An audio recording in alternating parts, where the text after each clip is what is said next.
आज की तेज रफ्तार दुनिया में कभी ऐसा लगता है कि हम सब एक अंतहीन ट्रेडमिल पर दौड़ रहे हैं, है ना? हमेशा कुछ और पाने की कोशिश, ज्यादा पैसा, बेहतर नौकरी, शायद बड़ा घर, नई गाड़ी। और सोशल मीडिया पर देखो तो लगता है हर कोई हमसे आगे है, ज्यादा कामयाब, ज्यादा खुश। लेकिन अक्सर होता यह है कि इस और की तलाश में जब वो चीज मिल भी जाती है तो खुशी बस कुछ पल ही टिकती है और फिर नजर अगली चीज पर चली जाती है। इसी को शायद वो कहते हैं ना, शाइनी ऑब्जेक्ट सिंड्रोम। हम बाहरी चमक दमक के पीछे भागते रहते हैं, सोचते हैं कि दूसरों की वाहवाही या वो अगला प्रमोशन बस वही असली संतुष्टि देगा। पर हाथ क्या लगता है? अक्सर एक अंदरूनी थकान और एक खालीपन सा। तो आज हम इसी उलझन का एक अलग हल तलाशेंगे। एक ऐसा हल जो हजारों साल पुराना है, लेकिन शायद आज पहले से कहीं ज्यादा जरूरी हो गया है। हम बात कर रहे हैं महात्मा बुद्ध की शिक्षाओं की, जो सच्ची दौलत और प्रचुरता का एक बिल्कुल अलग नजरिया पेश करती हैं। एक ऐसी समृद्धि जो बैंक बैलेंस या भौतिक चीजों पर निर्भर नहीं करती। हमारी ये जो आज की गहरी पड़ताल है, ये आधारित है बुद्ध का ज्ञान, भौतिक संपत्ति से परे सच्ची दौलत शीर्षक वाली स्रोत सामग्री पर। उसमें कुछ दिलचस्प बातें आज के संदर्भ में भी जोड़ी गई हैं। शायद इसीलिए जिक्र है कि ये 2025 के लिए एक तरह का हैक हो सकता है। तो हमारा मकसद है ये समझना कि कैसे बुद्ध के विचार हमें इस बाहरी दौर से हटाकर अंदरूनी सुकून और एक गहरे संतोष की तरफ ले जा सकते हैं। हाँ, बिल्कुल। और ये समझना बहुत जरूरी है कि ये सिर्फ कोई फिलॉसफिकल बात नहीं है। स्रोत इस बात पर जोर देता है कि ये जो बाहरी चीजों के पीछे अंतहीन दौड़ है ना, इसकी एक असली कीमत चुकानी पड़ती है। ये सिर्फ भावनात्मक खालीपन नहीं है। सोचिए जरा, बढ़ता हुआ मानसिक तनाव, लगातार बेहतर करने का दबाव, क्रेडिट कार्ड का वो बढ़ता हुआ कर्ज, और यहाँ तक कि हमारे पर्यावरण पर जो बोझ पड़ रहा है, ये सब कहीं ना कहीं उसी कल्चर से जुड़े हैं जो हमें सिखाता है कि खुशी खरीदी जा सकती है। स्रोत इशारा करता है कि ये मॉडल न सिर्फ अस्थिर है, बल्कि व्यक्ति और समाज दोनों के लिए हानिकारक भी हो सकता है। ये वाकई दिलचस्प है कि जिसे हम प्रगति या सफलता मानते हैं, उसकी ऐसी छिपी हुई लागतें भी हो सकती हैं। बिल्कुल। हाँ, ये सोचने वाली बात तो है। तो चलिए बुद्ध के उस दृष्टिकोण को समझते हैं जिसे स्रोत क्रांतिकारी कह रहा है। स्रोत बताता है कि भौतिक संपत्ति की तलाश एक तरह से मायाजाल है, एक मृग तृष्णा। ऐसा क्यों है? मतलब ज्यादा चीजें पाकर भी वो स्थायी खुशी क्यों नहीं मिलती? बुद्ध ने ऐसा क्या अलग बताया जिसे आज भी इतना इतना रेलेवेंट माना जा रहा है? लगता है उन्होंने समस्या की जड़ को ही पकड़ लिया था। सही कहा। बुद्ध का दृष्टिकोण इसलिए क्रांतिकारी या कह लें रैडिकल है क्योंकि ये पूरी कहानी को ही पलट देता है। हम्म। आमतौर पर हम अमीर किसे कहते हैं? हम्म। जिसके पास बहुत पैसा हो, बड़ी गाड़ी, आलीशान घर, हम्म। है ना? हम्म। यानी दौलत का पैमाना बाहरी चीजें हैं। हम्म। बुद्ध कहते हैं नहीं, असली दौलत ये नहीं है। हम्म। सच्ची दौलत का स्रोत वो आपके अंदर है। हम्म। ये बाहरी परिस्थितियों पर नहीं, आपकी आंतरिक अवस्था पर निर्भर करती है। आंतरिक अवस्था। अच्छा, मतलब क्या है इसका? थोड़ा और समझाएंगी इसे? स्रोत में किन चीजों को बुद्ध की सच्ची दौलत बताया गया है? हाँ, तो स्रोत के अनुसार बुद्ध सच्ची दौलत को कुछ खास आंतरिक गुणों से जोड़ते हैं। सबसे पहले है संतोष, अंग्रेजी में जिसे कंटेंटमेंट कहते हैं। जो आपके पास है उसके लिए शुक्रगुजार होना, न कि हमेशा जो नहीं है उसके पीछे भागना। अब इसका मतलब ये नहीं कि आप आगे बढ़ना छोड़ दें, बिल्कुल नहीं, बल्कि ये कि आपकी खुशी इस बात पर निर्भर ना करे कि आपको अगली चीज कब मिलेगी। फिर है करुणा, कंपैशन, न सिर्फ दूसरों के दुख को समझना बल्कि उसे दूर करने की इच्छा रखना। ये आपको दूसरों से जोड़ता है और वो जो अकेलेपन की भावना होती है ना, उसे कम करता है। तीसरा है ज्ञान या प्रज्ञा, विजडम, चीजों को वैसे देखना जैसी वे असल में है, बिना अपनी पसंद नापसंद या पूर्वाग्रहों के। ये आपको मोह और भ्रम से बचाता है। और चौथा, जिसे आजकल बहुत महत्व दिया जा रहा है, वो है सजगता या माइंडफुलनेस। माइंडफुलनेस। अपने वर्तमान क्षण के प्रति पूरी तरह जागरूक होना, अपने विचारों और भावनाओं को बिना जज किए देखना। ये गुण सुनने में तो बहुत अच्छे लगते हैं, संतोष, करुणा, ज्ञान, सजगता। लेकिन क्या ये वाकई दौलत है? मेरा मतलब है, पैसे से तुम अपनी जरूरतें पूरी करते हैं, एक सुरक्षा महसूस करते हैं।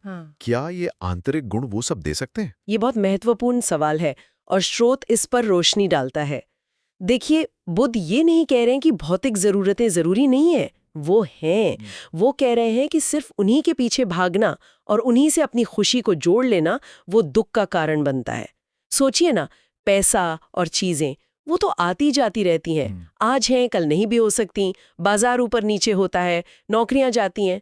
अगर आपकी सारी खुशी और सुरक्षा इन्हीं बाहरी चीजों पर टिकी है तो आप हमेशा एक अनिश्चितता और डर में जिएंगे। इसके उलट जो आंतरिक गुण हैं, संतोष, करुणा, ज्ञान, सजगता, अगर इन्हें विकसित कर लिया जाए तो ये स्थायी होते हैं। इन्हें आपसे कोई छीन नहीं सकता। ये आपको अंदर से मजबूत बनाते हैं, मुश्किल हालात में भी शांत रहने की, सही निर्णय लेने की क्षमता देते हैं।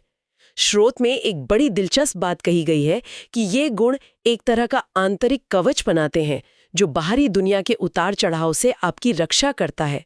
तो हाँ, इस मायने में ये असली स्थायी दौलत है जिसे पैसे से नहीं खरीदा जा सकता, बल्कि जिसे साधना पड़ता है, विकसित करना पड़ता है। आंतरिक कवच, वाह, ये विचार काफी शक्तिशाली है। और ये बात आज के दौर में तो जहां अनिश्चितता शायद पहले से ज्यादा है और भी ज्यादा मायने रखती है।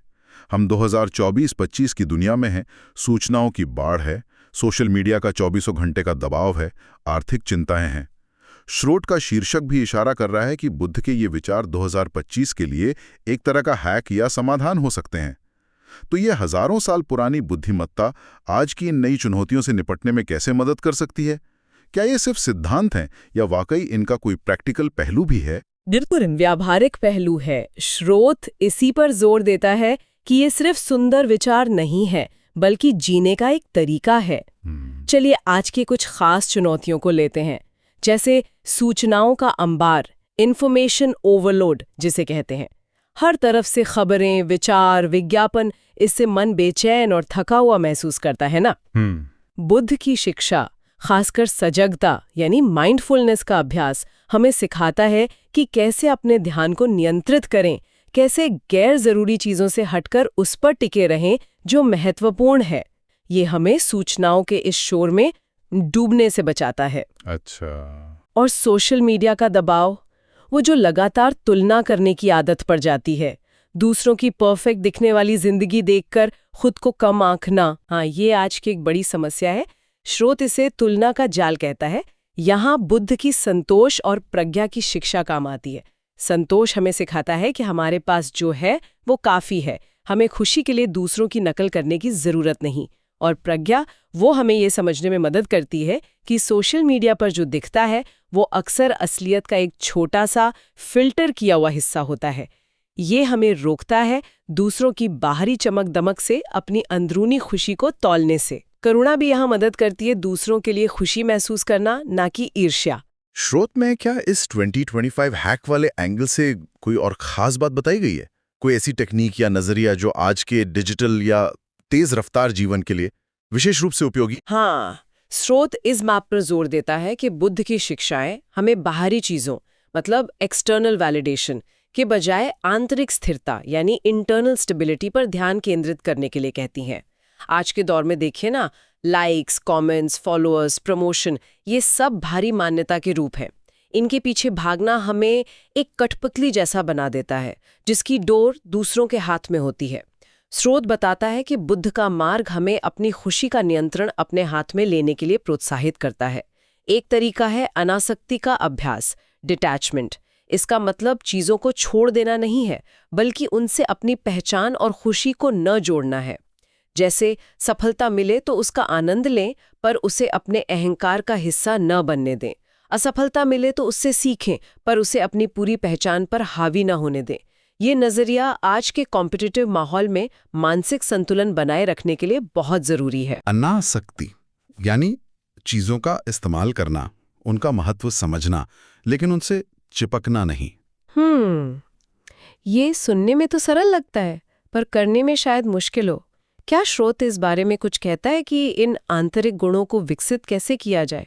ये कोई स्विच तो है नहीं कि ऑन किया और संतोष आ गया। देखो, सही कहा आपने, ये एक प्रक्रिया है, एक अभ्यास है, रोज की प्रैक्टिस।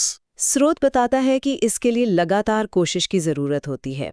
जैसे सजगता या माइंडफुलनेस के लिए रोज कुछ मिनट ध्यान का अभ्यास करना, चाहे वो सिर्फ अपनी सांसों पर ध्यान देना ही क्यों ना हो। संतोष के लिए रोज उन चीजों की लिस्ट बनाना जिनके लिए आप आभारी हैं, ग्रैटिट्यूड प्रैक्टिस जिसे कहते हैं। करुणा के लिए दूसरों की जगह खुद को रख कर सोचने का प्रयास करना, छोटी छोटी मदद की पेशकश करना। और ज्ञान के लिए अपने विचारों और भावनाओं के पैटर्न को समझना, ये देखना कि कौन सी चीजें आपको गुस्सा, ईर्ष्या या दुख दिलाती हैं और क्यों दिलाती हैं। ये छोटे छोटे कदम ही धीरे धीरे उस आंतरिक कवच को मजबूत करते हैं। स्रोत इसे एक मांसपेशी की तरह बताता है, जितना अभ्यास करेंगे उतनी मजबूत होगी। तो ये सिर्फ सोचने की बात नहीं बल्कि करने की बात है। रोजमर्रा की जिंदगी में छोटे छोटे बदलाव लाकर इन गुणों को विकसित किया जा सकता है। ये वाकई एक उम्मीद जगाने वाली बात है कि हम अपनी खुशी और शांति के लिए बाहरी दुनिया के रहमो करम पर नहीं हैं, बल्कि इसे अपने अंदर खोज सकते हैं और विकसित कर सकते हैं। हाँ, और यही बुद्ध की शिक्षाओं का सार है। बाहरी दुनिया हमेशा बदलती रहेगी, उसमें उतार चढ़ाव आते रहेंगे। अगर हमारी खुशी बाहरी चीजों पर निर्भर है तो वो भी हिचकोले खाती रहेगी। लेकिन अगर हम अपनी खुशी का लंगर अपने अंदर डालते हैं, संतोष में, करुणा में, ज्ञान में, सजगता में, तो हम बाहरी तूफानों के बीच भी स्थिर रह सकते हैं। यही सच्ची स्वतंत्रता है, सच्ची प्रचुरता है। तो हमने आज जो समझा उसका सार यही है कि भौतिक संपत्ति या बाहरी सफलता की अंधी दौड़ वो अक्सर हमें खालीपन और असंतोष की ओर ले जाती है।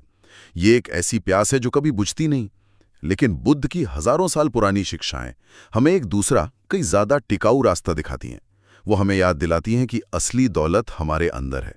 ये संतोष, करुणा, ज्ञान और सजगता जैसे गुणों में बसती है। ये वो दौलत है जिसे कोई हमसे छीन नहीं सकता और जो बाहरी परिस्थितियों के बदलने पर भी हमारे साथ रहती है। बिल्कुल। और इसी बात को थोड़ा और आगे ले जाते हुए मैं सुनने वालों के लिए एक सवाल छोड़ना चाहूंगी जिस पर वो सोच सकें। ये हमारी चर्चा के दायरे से थोड़ा सा बाहर है, पर बुद्ध के मूल सिद्धांतों पर ही आधारित है। किसी के अपने जीवन में इस आंतरिक धन का क्या मतलब हो सकता है? व्यक्तिगत रूप से संतोष, करुणा, ज्ञान और सजगता के क्या मायने हैं? और आज की भागदौड़ और तमाम दबावों के बीच अपनी इस अंदरूनी दौलत को बढ़ाने के लिए कौन सा एक छोटा सा ठोस कदम उठाया जा सकता है? शायद आज ही। ये सवाल सिर्फ जानकारी हासिल करने के लिए नहीं है, बल्कि उसे अपने जीवन में उतारने की एक शुरुआत करने के लिए है।